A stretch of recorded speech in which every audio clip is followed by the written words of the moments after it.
those trees. Sign off now till later. What we're seeing now is Tel Aviv itself.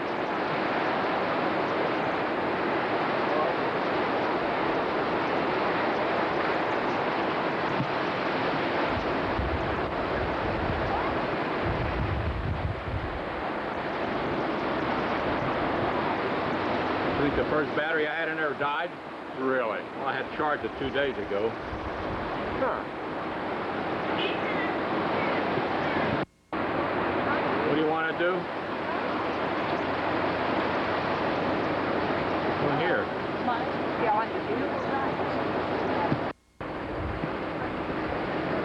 Isn't that great? I love it. Now, just out near the little place of Bat Yam, Roman suburb, and working class restaurants.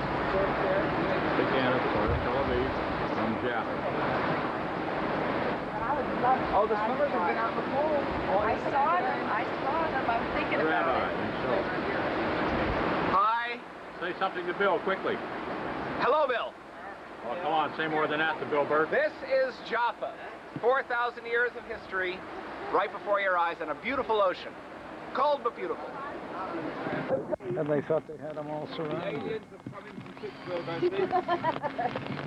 Take me to your leader.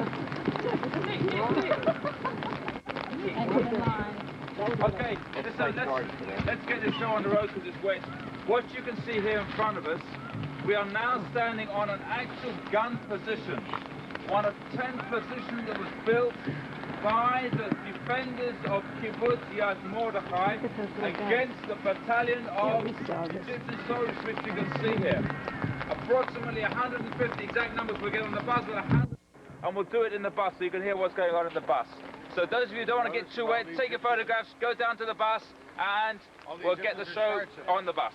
This is my first experience now with a new microphone. We're up on the hill. It's the first time we're up in a valley. Fortunately, as you see, the sun has finally come out. It's breezy as hell up here and a little chilly, so. However, I want to take advantage of the sun.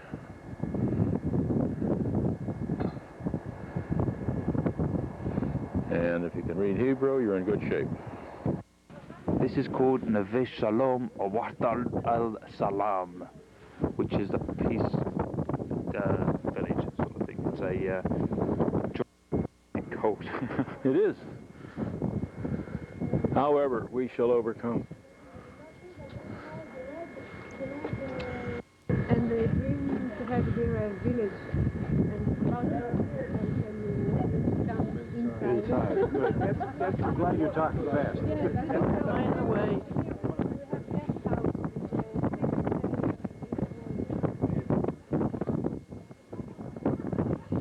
This looks like new housing here.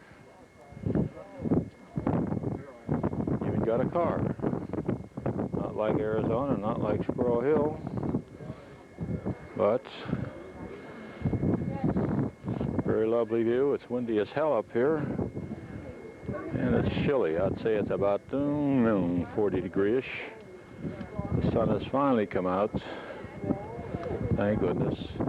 We're going to go inside now.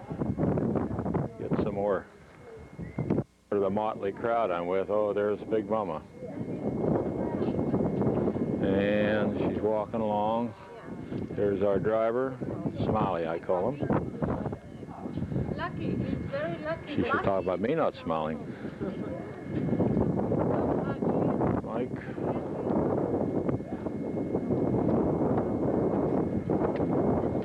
Damn, it's chilly. Film looks like it's acting good. I hope the microphone is working properly.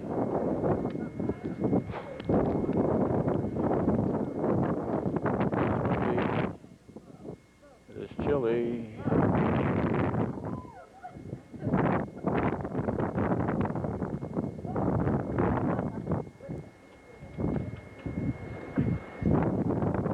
Farmland over there. Let's get a little closer to that.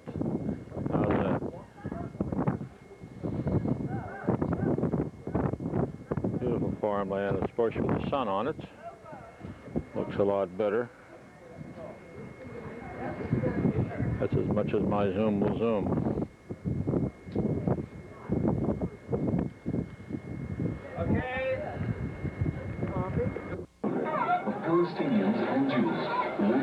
Shalom Wahad Salam.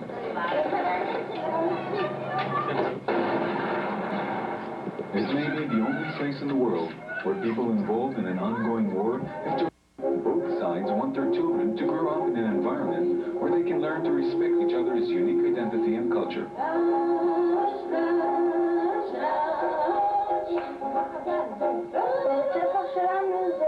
אנחנו מספרים על כל החגים, אנחנו מדברים על כל החגים. In our school, we learn about the different holidays. It is much more interesting because we get to know how each side celebrates its own holidays. For example, in the spring, we talked about how and why Easter is being celebrated and even got to color some eggs.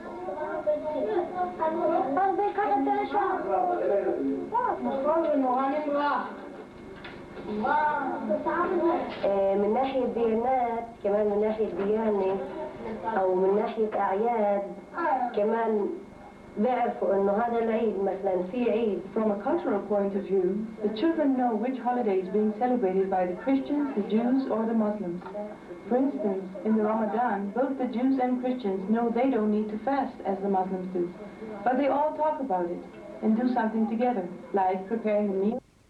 Jews learn to read and write first in their own language, until they know it well, and only afterwards the second language.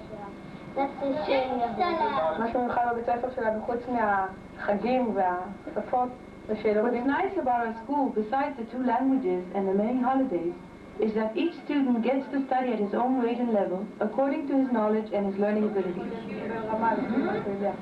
Neve Shalom Wahad Salam overlooks the Ayalon Valley, a valley that has seen many bloody wars from the days of Joshua 4,000 years ago through the Crusades and up until the 67 War.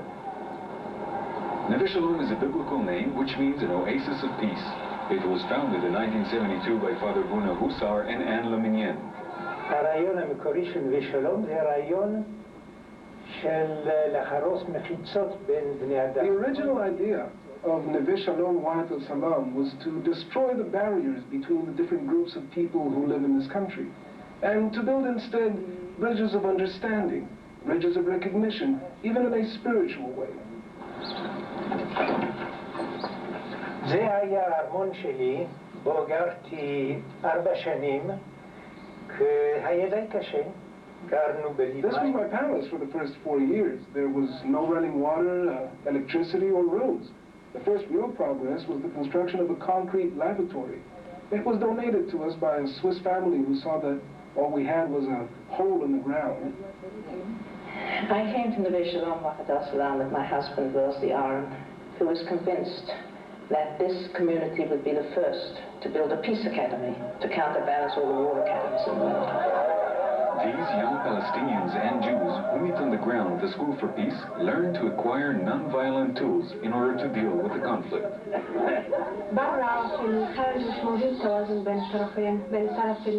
The situation between Palestinians and Jews is not symmetrical. Our first goal when they come to the workshop is to try to establish an equal ground for both Palestinians and Jews. An equal ground that doesn't exist outside, but here it is the foundation for an open dialogue. We encourage them to use their own language so they won't feel restrained.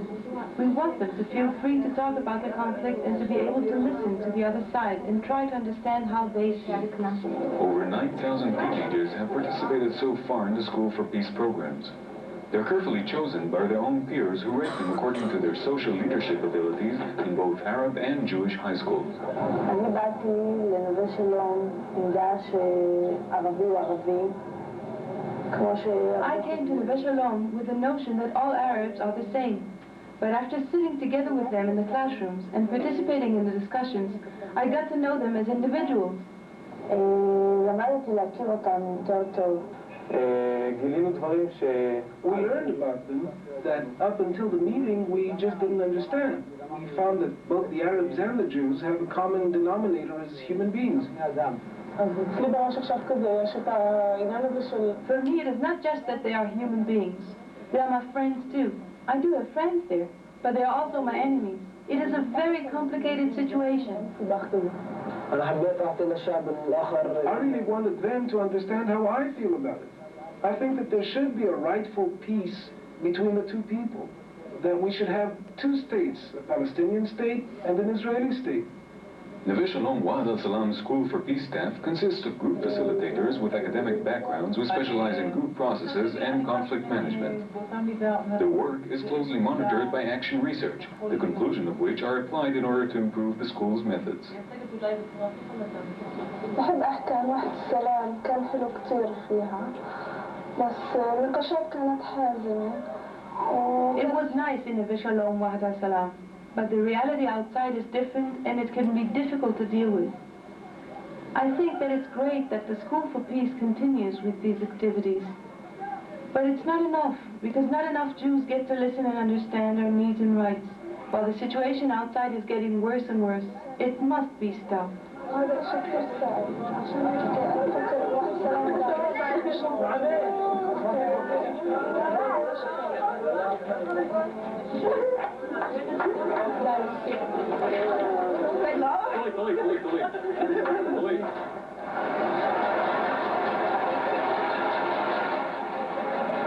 Neve Shalom Wahad al-Salam is only half an hour's drive from Jerusalem. Over 300 groups of tourists arrive here every year to see and hear how Palestinians and Jews manage to live together in coexistence despite the conflict between them. One important aspect of the community is the House of Science. اللي هو كيف احنا بنتعامل مع ما يتم بالخارج. We are often asked how we deal with the reality of the conflict outside of the village. In addition to the work of the School for Peace, we take part in different activities such as helping refugee camps and supporting and cooperating with other peace organizations. We also organized an open day where over 20,000 Palestinians and Jews got together for a cultural exchange that may help bring the dialogue one step further.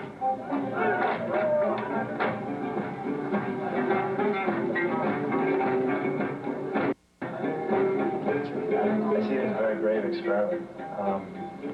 I think it's very encouraging. I think too often we, maybe Americans especially, have an idea that peace is some sort of abstract principle to be wished on other people, but these people are living the reality and struggling with the hard parts. I think it's encouraging for any human being to see that, see other people really making an effort to do more than talk, but to find out what it means to accept another human being is very different. This is a model of our community, and now we are... The growing demands for more workshops and even international encounters of people in conflict has led to enlarge the existing facilities. The new guest house, complete with the recreation area, is being built, and plans for the Campus of Peace are ready to be submitted if funds will be allocated. Tennis courts, and this is an imaginary design for what we call the Campus of Peace. وحدة السلام، قرية وحدة السلام اليوم هي مشروع اللي بني بمساعدة Neve Shalom Wahad al-Salam was built with the help of friends from Europe and America because the local authorities did not encourage or support us in any way. The fact is, it took them over 15 years even to recognize us as a legitimate village that may appear on the official map. Every 2 weeks at the end of a working day, the people of Neve Shalom Wahad al-Salam get together. המוסד העיקרי שקובע מדיניות ומחליט דברים זה הספר. It manages the everyday business, it discusses problems and solves them, and carries out the agreed policies.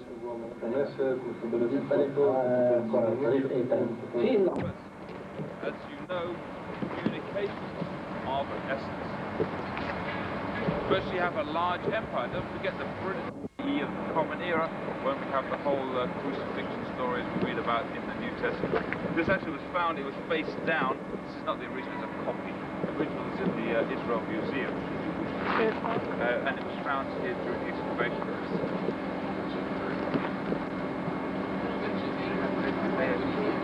Gymnasium, and hippodrome here, everything. This is the capital city.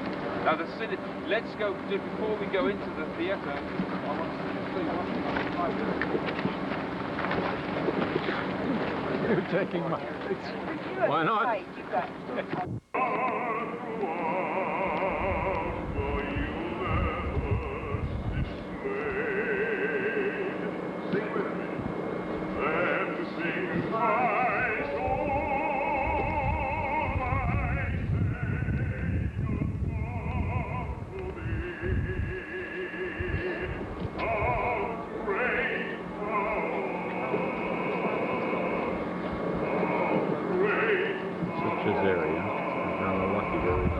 name. He's singing, evidently a religious sort of thing. I bring my little microphone with me this time, back in the bus, back in the more careful.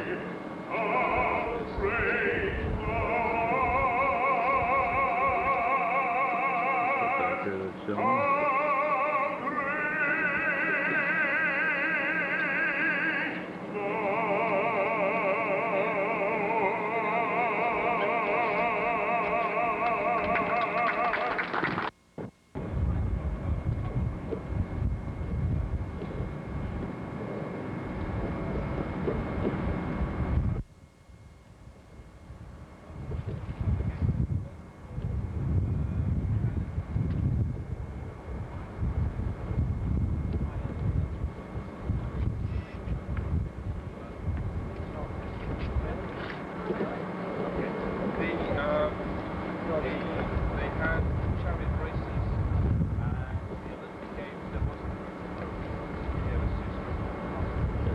Foghorn.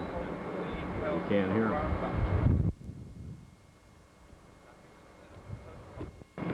During the time of the stone over there, which has 2 grooves in it, they reckon they could actually put wooden boards across there and seal the place. Comes a sprinkle of rain, I just felt it. Did you? That damn battery holds out. What you should see down there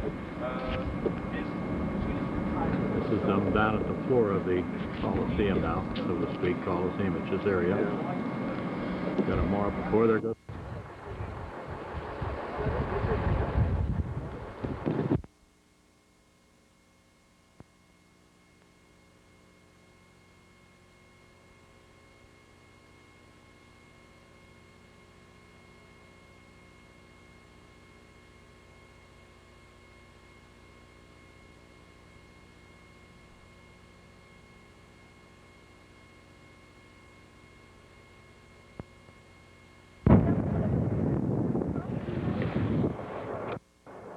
A little bit north of Caesarea.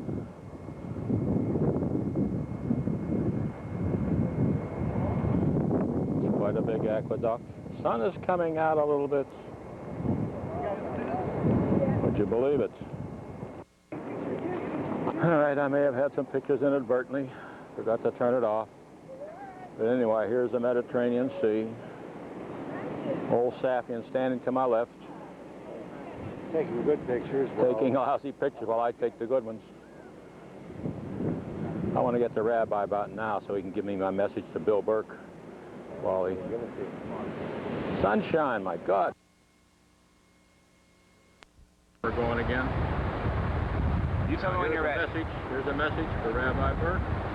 Bill, the first time I got on tape, I didn't realize it was you I was talking to. How are you?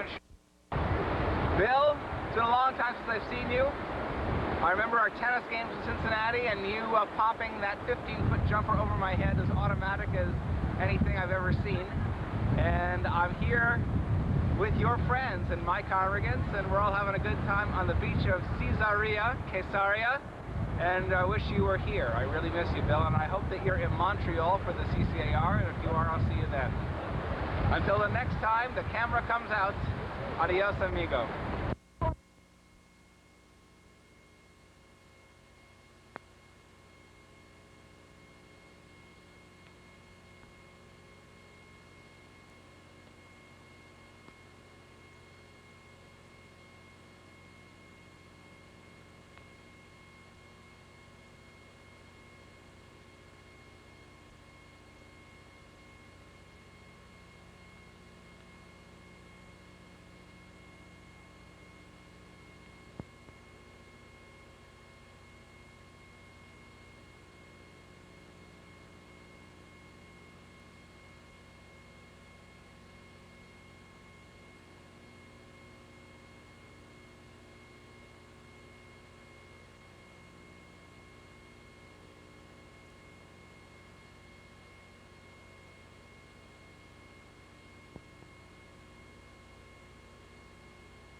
bit I had before. I didn't have the thing on. Oh well. First of all, there is Jews who, because of pogroms going on in this area over here,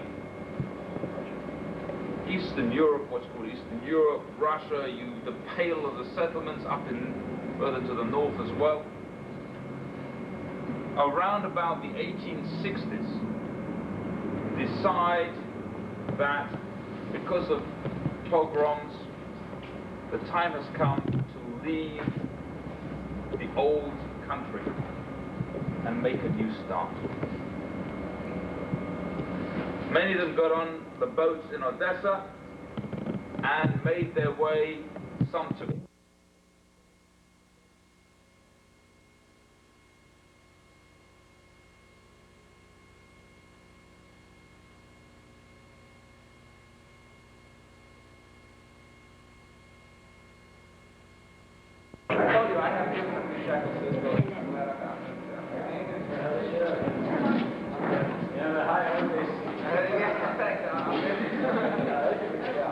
Come on in, everyone. I'm sure we'll have a chance to take pictures of the beautiful art in the area here, but I'm also sure that I will. So for the last, I'll begin differently. Haifa is relatively a liberal city. That is why it took us only 18 years to get this piece of land from the city of Haifa. Okay? They gave it to us when it was much more remote than it is now. I mean, it's not on the main road, but it's close enough. And as you can see, I'm sure coming up, there is a lot of building going on. And eventually this street is not going to be a dead end, but it's going to link to another neighborhood. And we have, as our target population, some 10,000 households in the area. Between the neighborhoods, when the city gave us this piece of land, it was far out, and they, in a way, almost were glad to get rid of it. Not too glad, because to get the building permit for a Reform synagogue in Haifa, or in Israel, we had to define it as a community center, library, cinema, small letters. And it was passed in the city council. My guess is that it was passed when the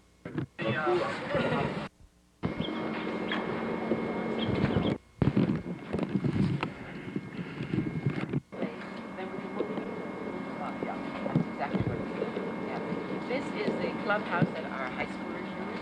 This used to be a kindergarten. We had, over the years, we've had a drop in number of children over many years. And so we don't use the kindergarten. This is the clubhouse for the high school.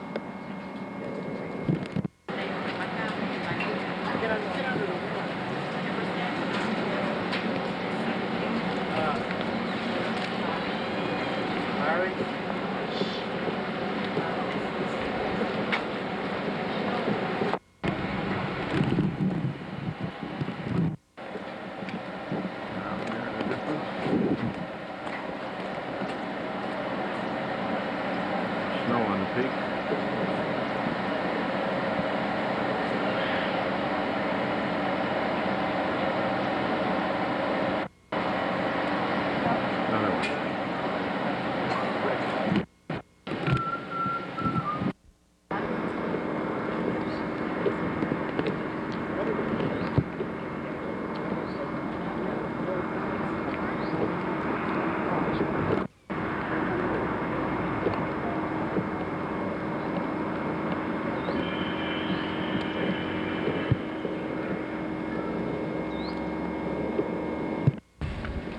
After the First World War, up until the 1970s, it was Israel's quietest border. So much so that this barbed wire fence wasn't even there, there was no need for it. Israel had a very good working arrangement with the Lebanese. Up until the early 1970s, Lebanon had, and we basically had no bitch with Lebanon. Right from the border was agreed between the two of us. They wouldn't sign a peace treaty with Israel because nobody would. And no one country. This is the border between. And then up until 1990, 1977, the border followed down along here. As you can see on your map, this is the area of the Golan Heights. Out of Israel, well, was out of Israel before 1967. Yeah, there is now. Now, what happened here in Lebanon? And then what happened here in Lebanon in 1970 was precipitated not by anything that happened actually in Lebanon, but something that happened in Jordan. What happened in Jordan is something that was called the Jordanian Civil War, which started in 1970 after the Jordanian army, which was very well trained by the British and very well trained, very well equipped, and they absolutely made mincemeat of the Palestinians who were lightly armed. I think only about 20,000 Palestinians were killed during that particular incident. What King Hussein turned around to the rest of the people who fought against him, and it happened just as a sideline, I was in the army on the Jordanian border in 1970 when the Palestinian terrorists preferred to come into Israel and to surrender to Israel because they knew they would be arrested rather than surrender to the Jordanians because they knew they would be killed. And we were sitting all through that summer on the border with our SLS or night vision glasses watching these people come across, and they would come across the River Jordan and they would hold their gun up in one hand and their their gun in one hand and the magazine in the other, just to show, listen, I've got a gun, but I'm not armed. Right? You know, here's the magazine, and they're not coming together. And we're talking about hundreds coming across the river and surrendering to us. Anyway, that's that. So what happened was the Jordanians turned around and said to these Palestinians, okay, I want you out of my country. Right? King Hussein likes me sitting on the throne, the royal throne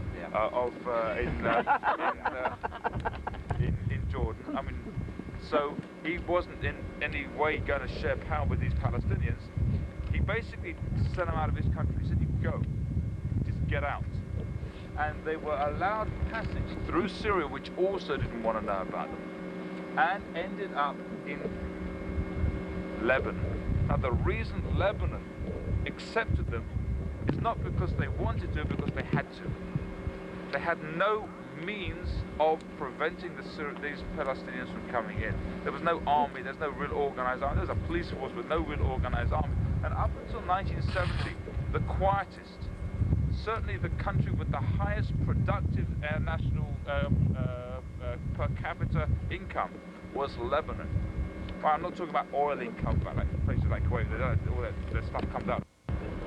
The Paris of the Middle East. And just again as a sideline, I happened to have been in Beirut in 1974 and 1975 before the Civil War started, and I tell you, it was an absolute gorgeous, gorgeous country. We would sit by the pool and see people would say, I've just come back from skiing. We would sit by the pool in the beautiful sunshine, and people would come back from skiing expeditions up in the mountains 2 hours away. It was fabulous, really a gorgeous country. It's completely a mess now, but it was absolutely gorgeous. Now what happened was these people came in here. Now, up until the time, Lebanon was basically 50-50 Christian and Arab, Christian and Muslim, and the constitution keep the PLO out of their villages inside Lebanon, and these are villages inside Lebanon. On the other hand, by them doing that, those PLO are also came out of southern Lebanon, which means that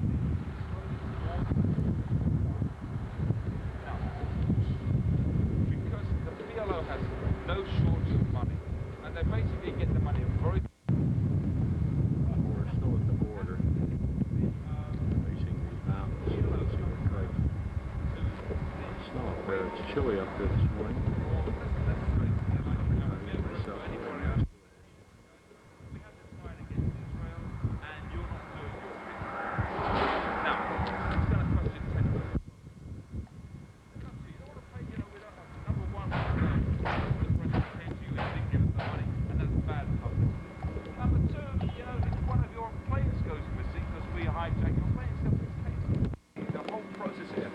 That's a Lebanese soldier.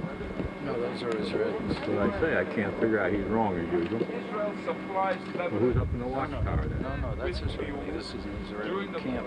some of the crises that happened there when This whole Where does actually Lebanon start? Lebanese come down Not at the border, Those then are go down to Lod Lebanese Airport, houses and those are. fly out wherever they want to go. But this is and then the come back to That's Israel. Israelis.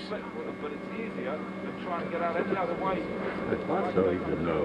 Now, what happened is in 1978, the PLO were getting very much stronger, and so the Israelis went in and cleared southern Lebanon as far as the river was called the Jordan. A couple of years later, the same thing happened. The PLO got stronger again. The southern Lebanese army, although they were getting more and more equipped to keep control, the Israeli army went in to reinforce them again. Up the Litani River, and again pulled back again. So what happened in 1982 is the same thing, except we didn't pull back as well. A decision was made during the Begin government. Ariel Sharon. Correct this mad Russian, will you? And tell him those were Israeli soldiers, not Lebanese. No, what? They're not Israeli soldiers. Hell, they're not. They're not. Those are Lebanese soldiers. Baloney. I guarantee you they are. That's your buck cash. They American. must have taken a wrong turning somewhere What? along their line. Oh, in the map, they have a map around this way, down the roundabout. That way, we thought the sign was I mean, their guns are no problem. I mean, they can. Anybody can buy guns. Just so happens. Come to Phoenix, you can buy a machine gun if you want. There you They go. had the best hummus in the whole advertisement country, paper. and it's in Beirut. So what you going to do? You're going to miss out. They went to Beirut. It just so No, they happens used to to. happen. The buses used to come along Outside here. Beirut, and we happened to bomb Beirut because across they shooting us, but we're not going to let them shoot us. We're going to shoot them, and so we had this. They're hidden by that damn pole in Beaufort Castle, which was left over from the Crusades. Unfortunately, a bad position to see it because of that light pole.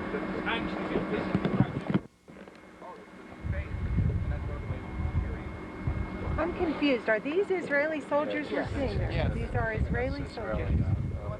They don't have Israel. Okay, now those of you who want, if anybody wants to get a It'll be up to the north yet.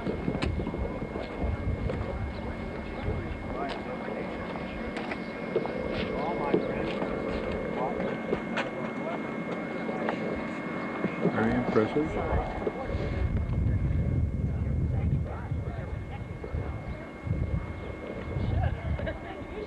That is Lebanon, but it's Israeli control, but it's in control. And I can't say that was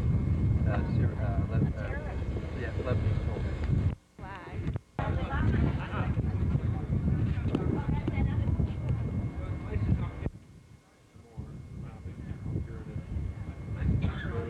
Border.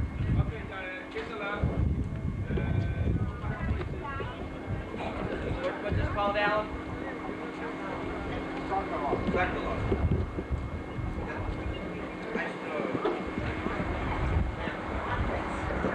More of the same area. That's where we are right now.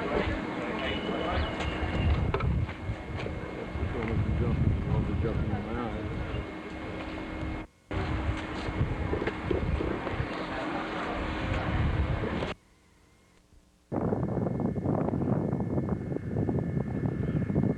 A lot of stone, a lot of rock.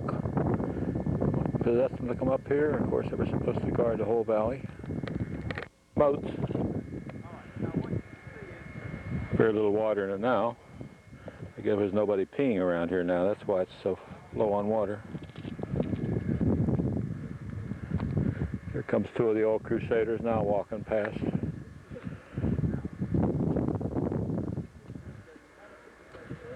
Dates number. Yeah.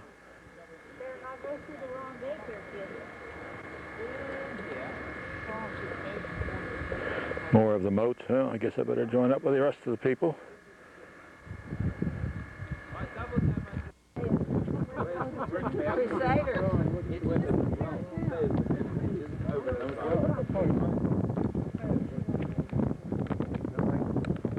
Crusaders had quite a fort here. That's right. Fort within a fort within a fort. There's an old Crusader right there. A leftover. Have you been here that long? You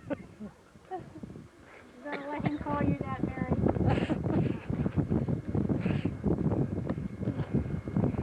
A lot of stone here.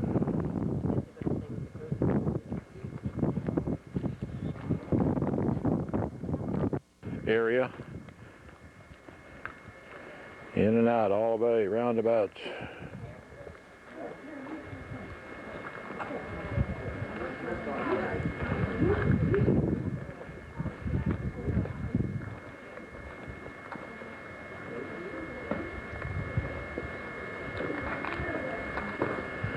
All right, let's go with the group. Windy up here too. Walking, that's why you're seeing a little movement.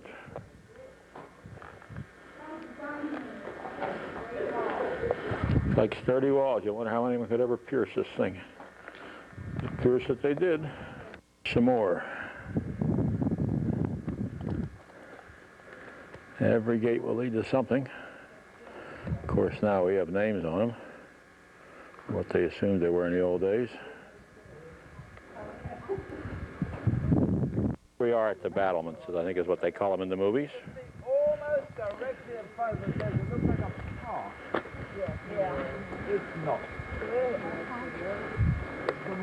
Well, what is it? I know I'm facing the sun, but what can I do? The sun is fortunately not bright right now. No. Water?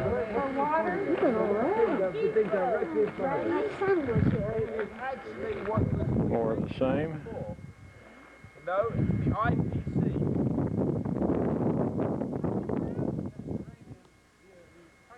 The Iraqi Petroleum. Like we got Get the briefings of the officers there. Yes, we've done, and we've knocked out all the scuds, and then another one would come over, and then they go again. They say, well, we've definitely knocked out the scuds, and another one would the come over. Jordanian pipeline, I'm Those told. scuds were being fired in an area which is called H2 and H3. Do you remember those things?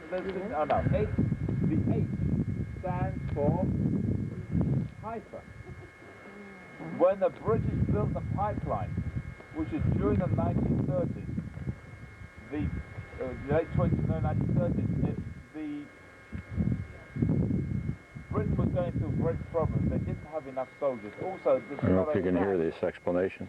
but they had this whole isolationist attitude. There's not going to be the First World War was the Great War, and that's the end of it, and we don't need soldiers because we're going to sort any other problems that we have to have peace from me. Now, what happened when they came and they built this pipeline, they had to patrol it. And so what they did was they built air bases. The best and the cheapest way of patrolling is by the air. And they built air bases from Iraq, from the oil field itself, which is H1. Try to pick up that background way in the back. Which was generating electricity until 1948. What happened in 1948 is the water was moved between Jordanian controls and the pump between Israel controls. And the whole thing got blown up. Pretty murky over there. I don't know how much you'll see. It's out there. Just down over there. Past the Gloria. field to the brown field and just down the brown field. Too high. Okay. Sort of yoppy noppy. Yoppy, yoppy, yeah. Let's back on the coach. It's a prayer which is going to be divided into a number of parts, and I want to take each part in turn. First of all, not anywhere else, not Brooklyn Heights, not anywhere else. It's the heart of the Jewish people. It's where you are now. So we'll say the two brachot. Do you want to say anything? We have the two brachot. Say them with all of these in mind. It's a shared bracha. You're the one who's drinking the grape juice, but it's a shared bracha. First of all, we'll say Borei Pri Hagafen, which is this after all, and then we'll say Shechianu. Baruch atah Adonai Eloheinu melech haolam Borei Pri Hagafen. Baruch atah Adonai Eloheinu melech haolam Shechianu v'kiyamanu v'higianu hazman hazeh. L'chaim.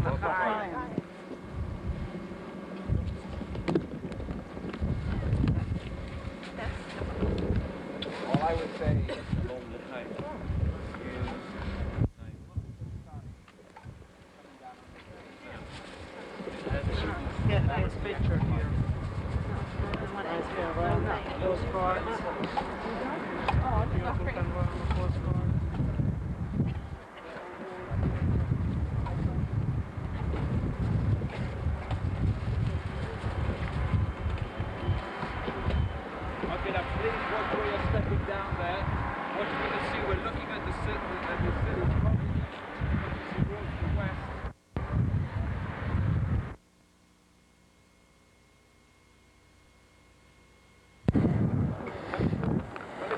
that family photograph. Give me the camera. I'll take one aboard as well.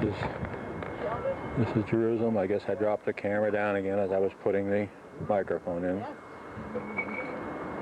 It's cold as hell up here right now. This is overlooking the city.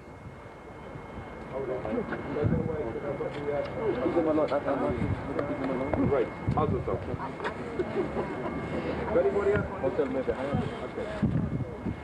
That's Mother all bundled up. Hello, Mother all bundled up. Hello, Mother all bundled up. Here, 30 postcard, 5 shillings.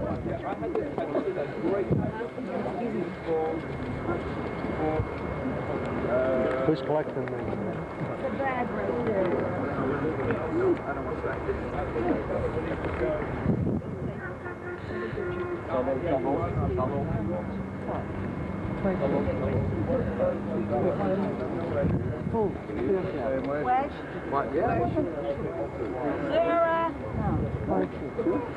Overlooking, spanning the whole area.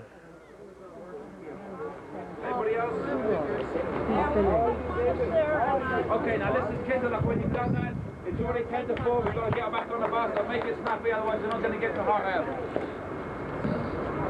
Okay? Okay, span the whole area. Got to get on the bus. Got to get to the wall. This is the Orthodox synagogue near us.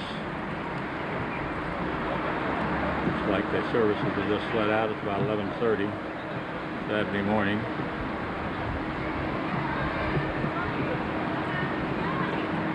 Another building. I don't know what it is.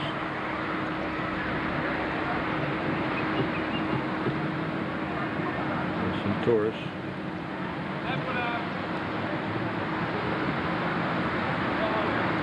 Little platform outside the hotel. I forget what that tower was called.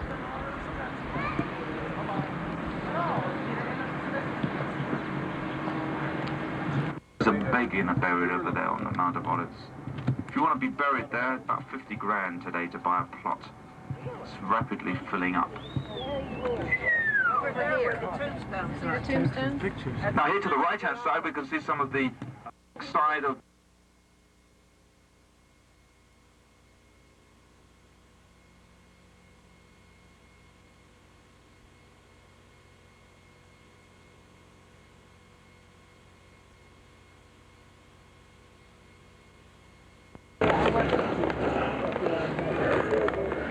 As I started to say, as I'm jerking a picture around, we're going in through the Jaffa Gate.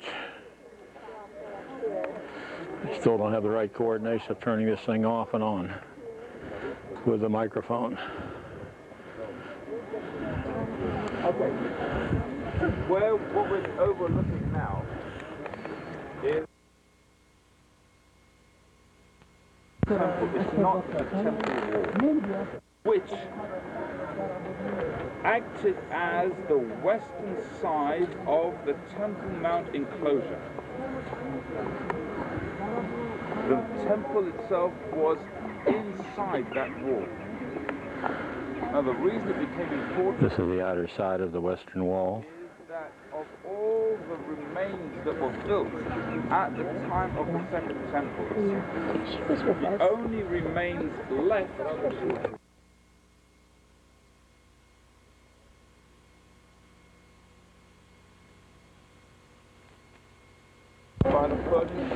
Here's some more views of the area around the western wall. And so it's been going on over. And what's happened is sometimes we had benevolent and sometimes we had less benevolent people who ruled here. And sometimes they needed more money and sometimes they didn't. So what would happen is they'd come and the Jews would say, excuse me, can we pray out on most holy site? So sometimes they said yes and sometimes they said no and sometimes they said, you know what, a little bit of backsheesh might help. So they paid backsheesh and then they said, well, you can pray here but you can't sit down. They said, well, we want to sit down. So they said, backsheesh.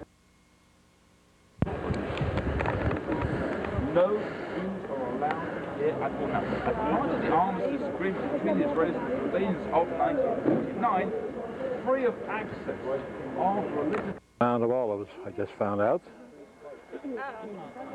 So that's what it looks like today. Mount of Olives.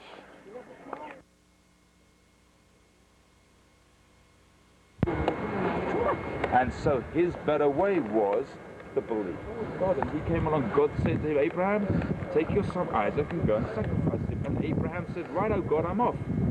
Early, early next morning, he was so anxious to do as God commanded him that he got up early next morning and went on a 3-day journey to a mountain which God was going to show to him called Mount Moriah.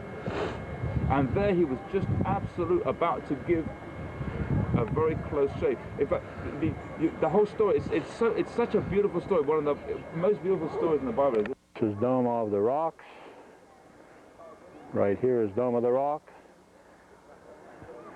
And right to the right of this is another dome, and the guard tells me that is Dome of the Spirits, which I will take in 1 second for you. Hold on. Dome of the Spirits. It's right next door to the Dome of the Rock. Dome of the Rock is gold roof. I'll just pan you right across again.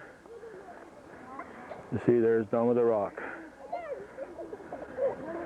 And once again, Dome of the Spirits. Come up on that again for you. I hope this is satisfactory. I'll now take a still of it. View of the Dome of the Rock. Now pan over the Dome of the Spirit again. Unfortunately, there's a crane in the road, but what can I do? All right, I think that should do it.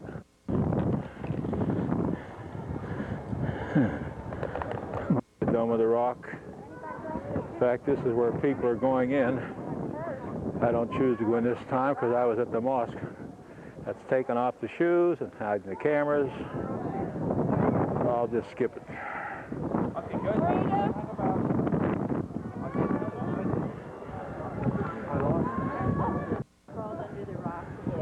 God knows what they are.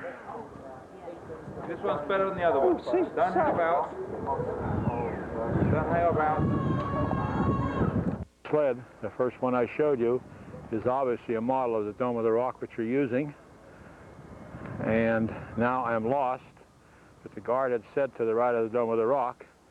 This one I'm zooming in on now is to the right of it. And hopefully this is the right one. There's no identification on it, so I can't honestly be sure, but I tried.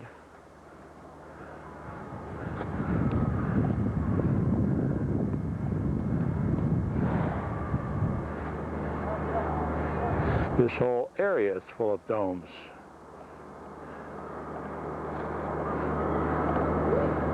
Now these have Arabic names on them, it seems, so I guess this is not the right one.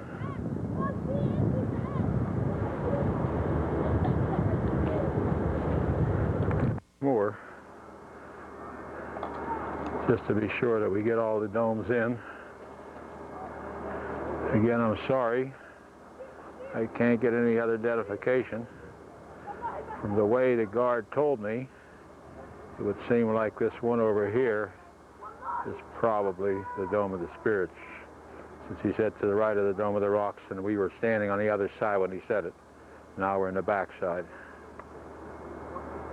Some more. I'm going to pan this whole back area again. That one obviously is a police department.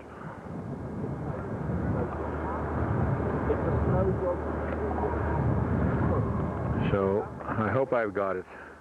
Okay, Cindy, success. This one is the Dome of the Spirits, the Holy of Holies, right here. So we finally got the right one. We got to get out of here. The bells are ringing, but this is the one. So finally we got the right one. Okay, see you later. I'm going to tell her. Fine.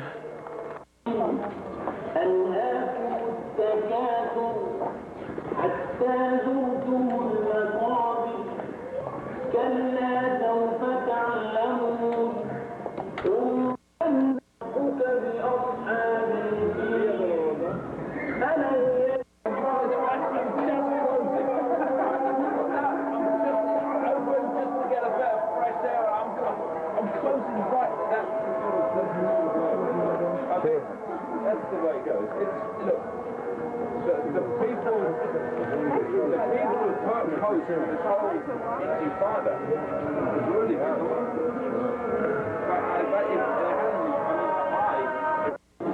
This is the 5th station of the cross, Cindy. I hope you enjoy it.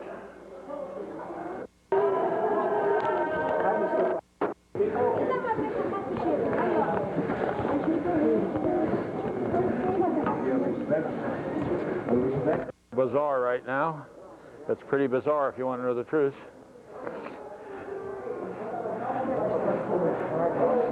See,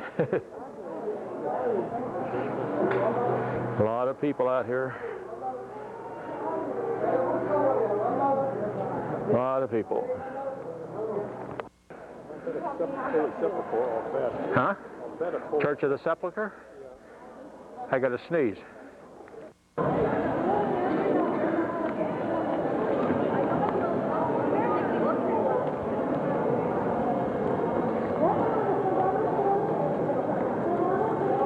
Somebody said it's a Church of the Sepulchre, so who knows? Aha, batteries to the film is starting to go, but we still got a little left.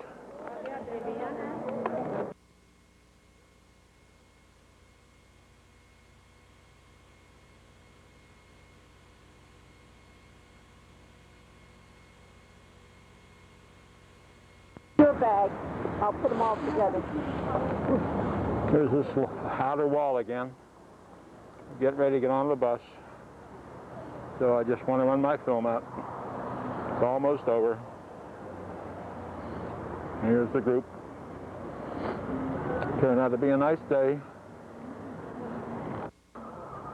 Now this is the outer wall, remember.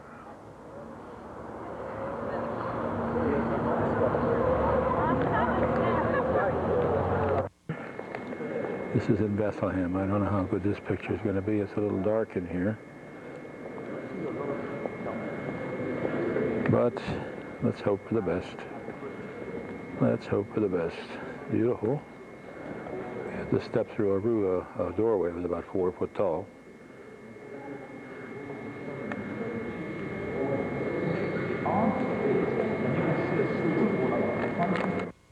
Michael, anybody is linking up on top of it. The thing I wanted to show you here is, can anybody see this up on top there? Right? Is it a bird? Is it a...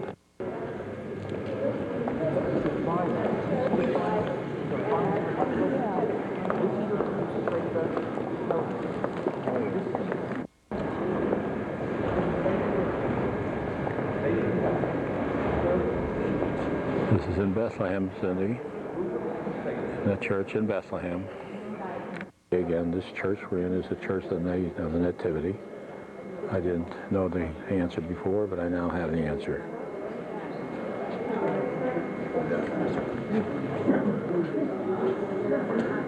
I don't know, it's pretty dark in here.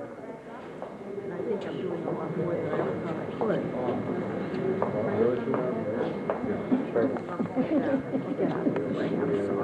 I'll go over here.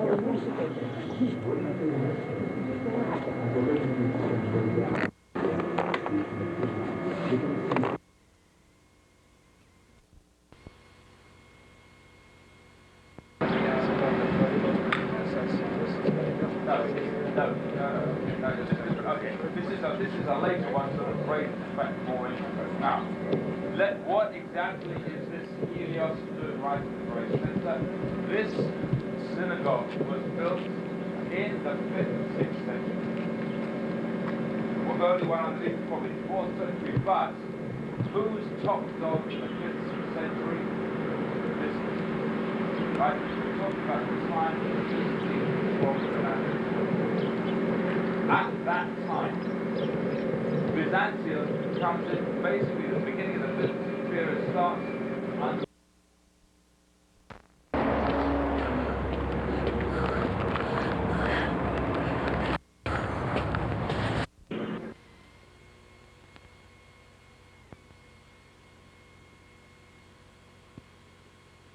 third time. When was the first time that you visited? 76. 85 is most recent. 76. 76. What changes have you seen since arriving, since your first? Unbelievable changes. Growth. And the beauty of it. Well, For the one thing, when you came up from Tel Aviv, that road was a lot narrower. Yes, it was. That was a lot. Now you were here in '78. 70. And we came in via Jericho. We did not come across. Via Jip. I did my Army Reserve duty last year at the Allenby Bridge, and I didn't see too many people like Jamie coming across the bridge, but it was interesting. You were here in '70. 70. Boy.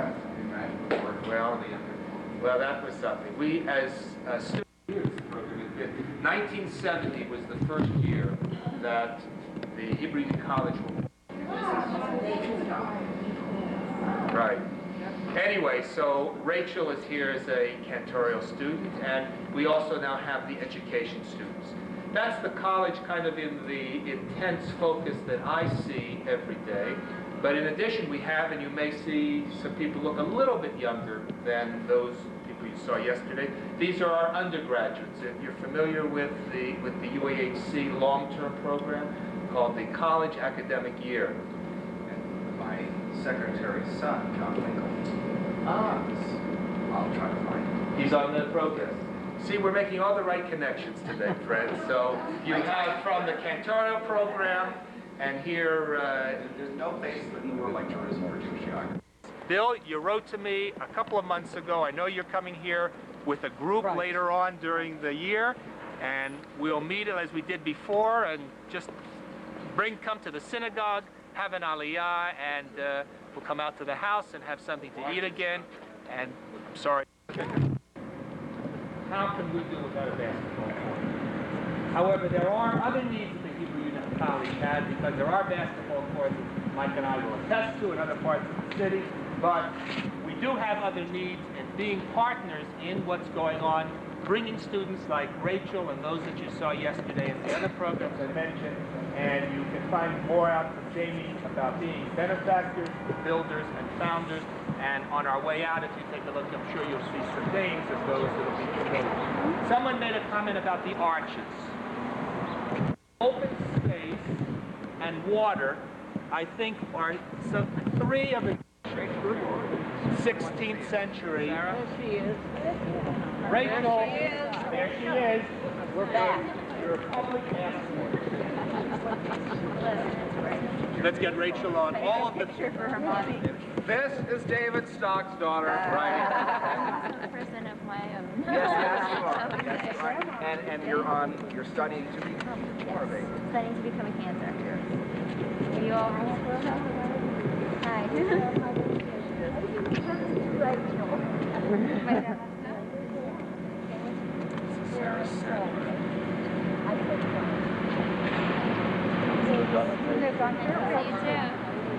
Okay. Rachel? I remember you, Carrie.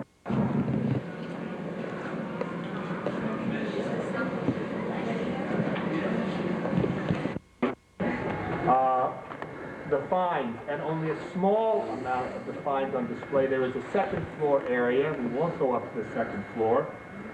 If you remember, we were walking down the hall, and I said this was the display area of the Nelson Glick School of Biblical Archaeology before this was built.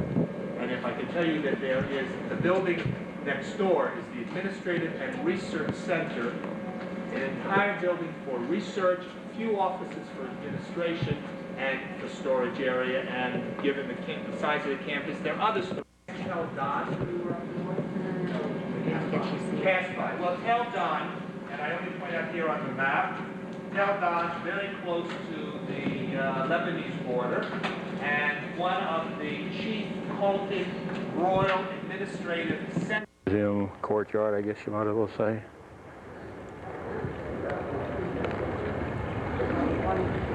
Lovely place.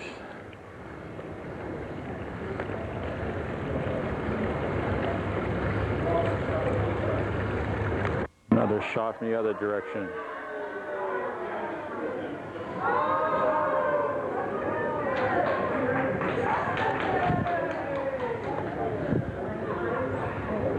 Very lovely place.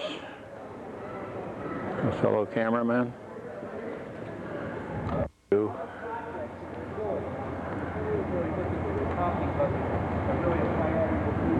Yeah. the college and the World Union together is conducting now its third course for former residents of restricted shot of the whole area now. A head, a body, a girl. And productively, not all of them. It's the other side of the stories that too often make other headlines, and I'm grieved about that. And we have to do more. We also have to recognize what people are able to do when they come with the will, and they come with energy, and they come with, I just call it KP. Kishki power. You've got to go forward, and there's no way to demean those who have not been able to succeed or having difficulty obtaining work and so forth, but we see also others, and they're going to help bring the others who are not so successful into the mainstream. At least that's what the Trust, so that's a joint project between the Hebrew Union College. It kind of fits everything else, and maybe the most important for students is just a place to hang out, which, I beg your pardon. We had the ceremony here. There are several Orthodox rabbis who will fully cooperate with us on the campus and will participate. You know our problems with trying to have an official recognition. We think we have all the recognition we need. It's official recognition, and you'll hear more and you know more about the dynamic, as I said, of politics and religion. In any event, an Orthodox rabbi, Joel Osserin, and myself, Joel and I are co-directors of this course, and this student and his fiancée, his wife, and we had the chuppah over there. If you can only imagine the responses of the family and friends of these people for whom it was the first Jewish ceremony they had ever seen. Talk about a Jewish wedding, but a Jewish ceremony of any sort. I think what it did for us was, I mean, we didn't need to move our feet as we walked out. On there. So it's part of what we're trying to do here. Trees These are cherry trees. Cherry? Is this a birch? Who did the gates? The gates are a man named Matthew Grunberg and his rare.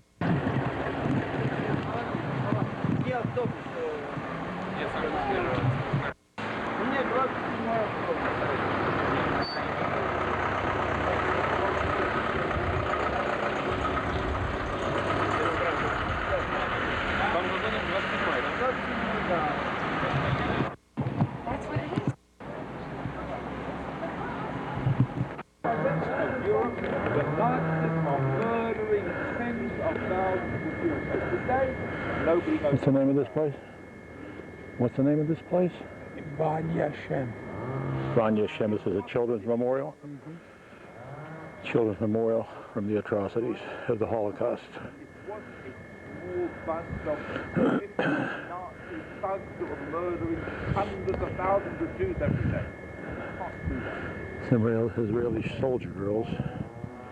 Network of civil servants that organized the Holocaust. If it was only 50 or 100 or 200 thugs, they would never have managed it. It was... Nice noise in the background from a lawnmower. And you are told these people do not exist anymore without knowing what's going on. And that's what Yad Vashem is trying to do. To show you that it wasn't just a small, limited what the Nazis did to the Jewish people is something we will probably never, ever be able to catch up on. If you can imagine how the Jewish people are today, had the Holocaust not taken place, we would be somewhere around 35 it would be whatever we had said. Now, after the Second World War, we haven't really got there's a certain momentum that you have as far as size is concerned. Israel, thank God, is now reaching that stage of a size of viability. Now, what happened during the Second World War, what the Nazis did, is they tried to destroy the Jewish past. They took any book, any piece of music, anything which was connected with Jews, and it was banned. The mere fact that a Jew had written a book meant it would be banned, irrespective of what it was. They took Jews from the hospitals. They took Jews from the law courts. They took Jews from teaching. And they were not allowed to do that. They tried to destroy the Jewish presence by rounding the Jews up wherever they were and destroying them.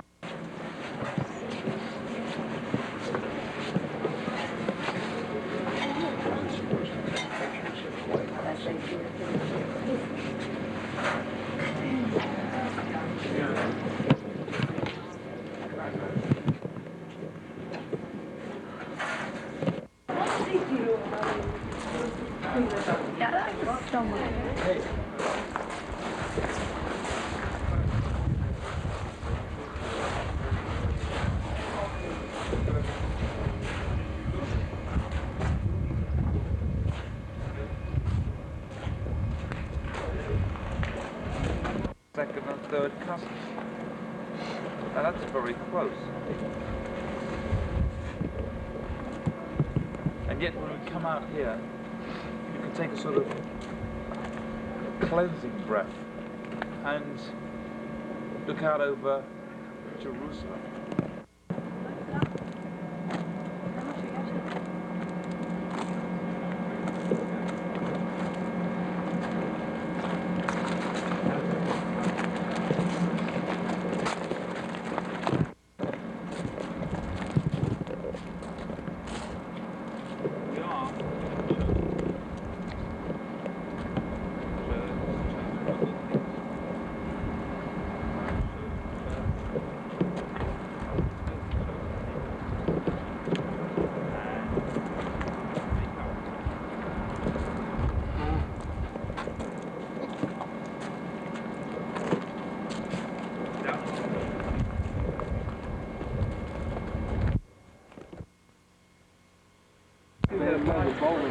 What I just showed you previously, I'm showing you now, is an overview of parts of Jerusalem.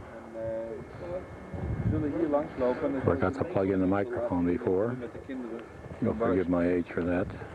Or a memorial to the children that the Nazis butchered. Before they started the massacring out of the ghetto. What can one say? Everybody knows the story, but when you see things like this, it reminds you of what really did happen. How could one people do this to another? That's the way it is, I guess.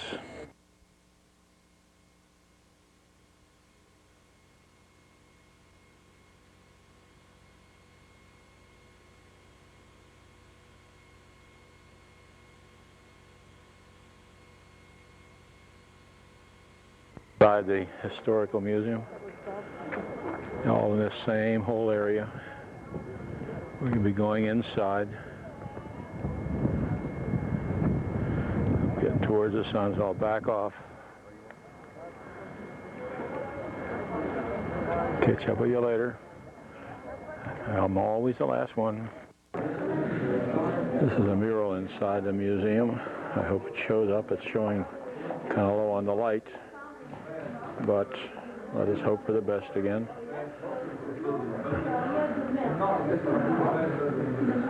You look at a good camera. Here. Yeah, well, that's sharp enough. If it doesn't project, there's something wrong with your lens. Ain't nothing wrong with my lens.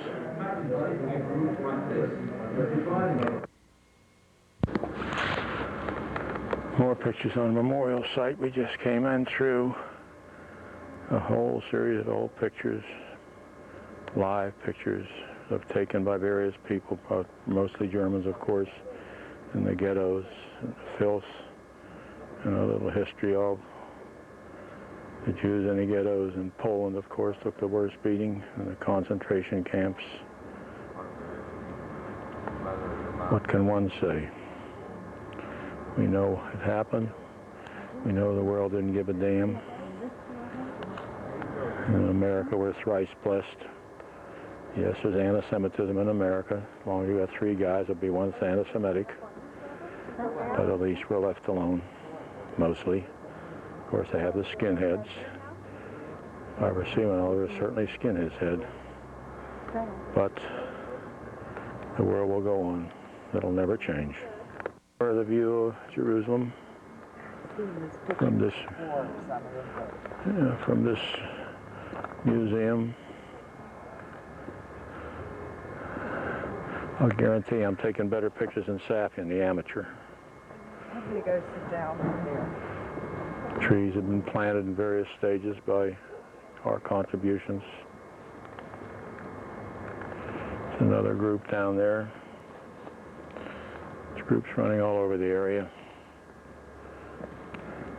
Today, Sunday, turned out to be a very nice day. It's a little chilly, but the sun is out most of the time, so it's very, very bearable. Didn't have to wear the heavy coat. Nothing new here. I didn't see that before. I'm sure it has a significance that I am not aware of. Well, it's obviously to the Holocaust because now I can see their bodies all put together with a metal fabric work. Unusual, but very effective. No. Oh, good. It's Herzl's tomb here. Brought back over here and laid the rest of it. Theodor Herzl. Theodor Herzl's grave. Benjamin Zev Didn't die here, but they brought him back here for burial. was a reporting on the trial of a French officer who was accused of spying for the Germans. Needless to say, he was found guilty. He was then disgraced in front of the whole academy. His epaulets were torn off him. His whole gold braid officer's uniform was torn from his uniform. His sword, as a final thing, was broken. Memorial, I'm going to pan the area while Alan is talking.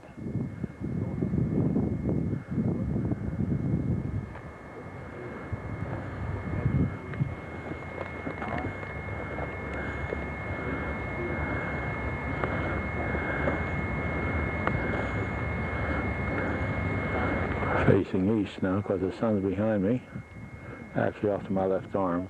Ever like to admit it made a mistake?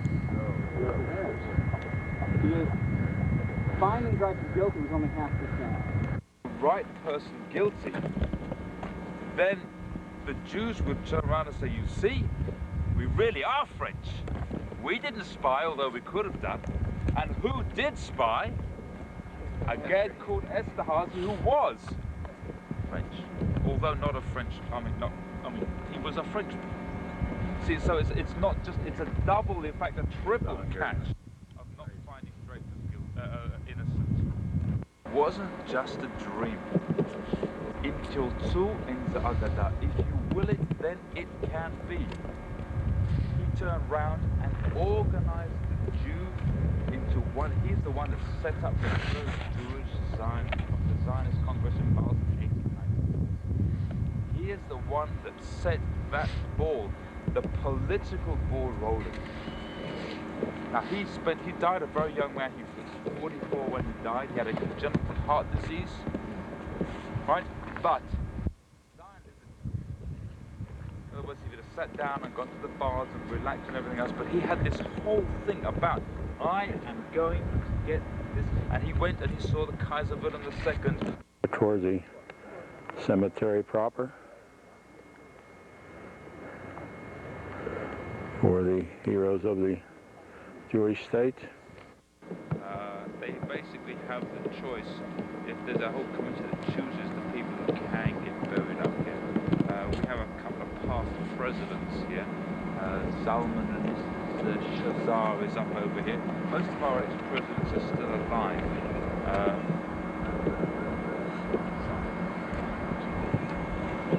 We have got 5. What? We have 5 ex-presidents too. Yeah, still not buried in the United States. They're not buried. No, they're alive. Some of them would like to bury. We're still paying them. Yes. So what we have over here is, as I say, the personalities of modern-day Zionism. Just up over there are past presidents of the World Zionist Organization, and over here we can see there's some old Meyer's grave. right, which is why it's not Of terrible. course, I don't read Hebrew, but some of you probably will.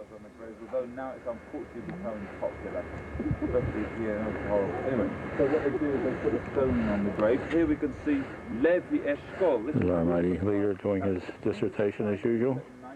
He was the prime minister in Some of our 67. people. I Ben-Gurion. don't know where the hell I met all these old Ben-Gurion people. helped, passed on to A lot of them, of course, I know. Right? Right, he was, and then... Mother's back there somewhere. There she is. Right in there. Levi Eshkol handed over to Golda Meir. See her? He was the prime minister in There she is. 1967, which is why Ramat Eshkol... This is the rabbi's sister. She's a trained musician. She's got a beautiful voice. But she smokes like a... Well, she smokes too much. However, Basically, I was talking to American. What happened? What happened? Give me yes. What happened? I don't know if you know. There's lots of stories with Kissinger. What happened was when Assad, after 1973, Assad turned around and said, "Listen, you want peace? That's okay. We just want Jerusalem back." And the Israelis says, "Listen, that's out of the question. We're not even going to discuss it." And Kissinger said, "No, don't say that. Just say fine. Your beginning is Jerusalem. We're not putting back until we've got Damascus. Okay? Your bottom line is Jerusalem. Our bottom line is Damascus. Now it's just a question of where the two are going to meet." He understood, he knew what was going on here. He really is one of the most brilliant secretaries of state you've ever had. He really is. I mean, the fact that he's Jewish is beside the point, but he really is. He really, anyway. So who's missing from the cemetery? Who's missing from the cemetery? Who's missing? Oh, lots of people. Lots of people. Who's the first prime minister of Israel? Ben-Gurion. So where's Ben-Gurion buried? His kibbutz in the Negev, Sde Boker. Sde Boker. Why? before I leave, because I doubt if I'll ever see it again. This is part of the cemetery. There goes our group again.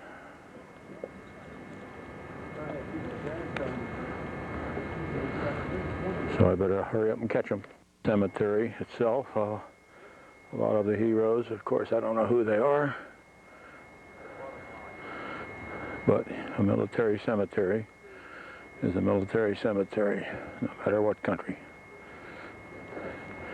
Unfortunately, I'm walking slowly.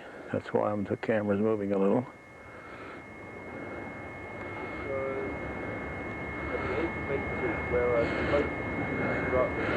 I guess this is their Arlington Cemetery.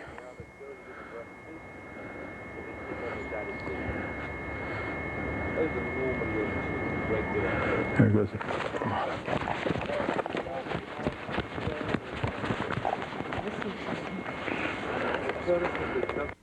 fall down a pair of stairs. About farm which is why this place is getting very personal. Okay, I'm going to cut off now. Actually up on this square that we saw in front, as the sun goes down on Yom HaZikaron, we have the beginning of Independence Day celebration. And again, there's the connection with Mount Herzl, and that's why we want to listen to those. Anyway, let's... Here's the memorial. Of course, I don't know what it says.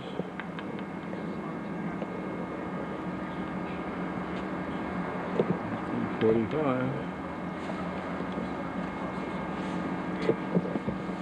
Still a little film left. The army. I come from England, so we both approximately spoke the same language. We used to play bridge together.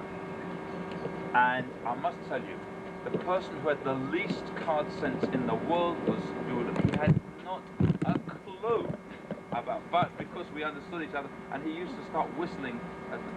He used to start whistling like these weird. I had to think myself, what on earth is he whistling? cards with me, did he? Think of what card he wanted me to lead. Anyway, and he would obscure songs that he would whistle. He was a real joker. This guy, first of all, he was built like, I mean, he was built like this. He was skinny legs.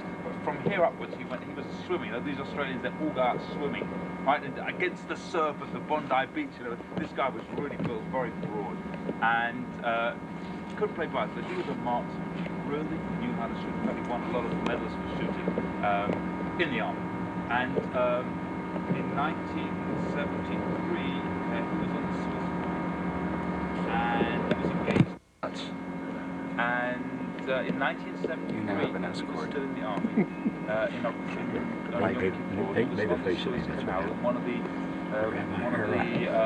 Israeli positions as the Egyptians started coming across the Suez Canal. He had a marksman's rifle, so he was basically up on the top there, shooting at, he wasn't shooting at the soldiers, he was shooting at the rubber boats, trying to pop the rubber boats so that the boat would sink across. He was hit in the head and killed instantly. So in the end there was the Chief of Staff in 1973. He was the one the politicians blamed for the mess in 1973. All right, let's get back on the bus.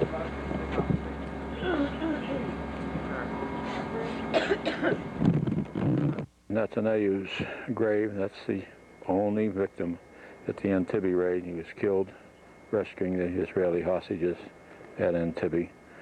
I'm frankly privileged to see his grave because there was a true hero, no matter what army he was from.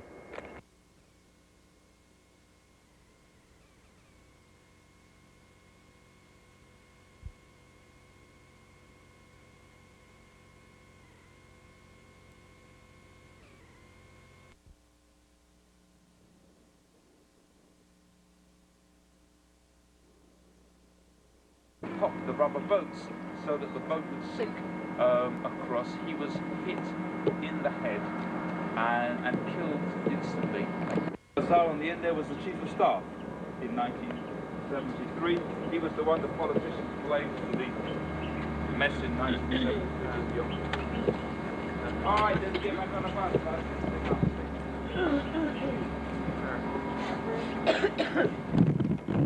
Netanyahu's grave, that's the only victim at the Entebbe raid. He was killed rescuing the Israeli hostages at Entebbe. I'm frankly privileged to see his grave because there was a true hero, no matter what army he was from.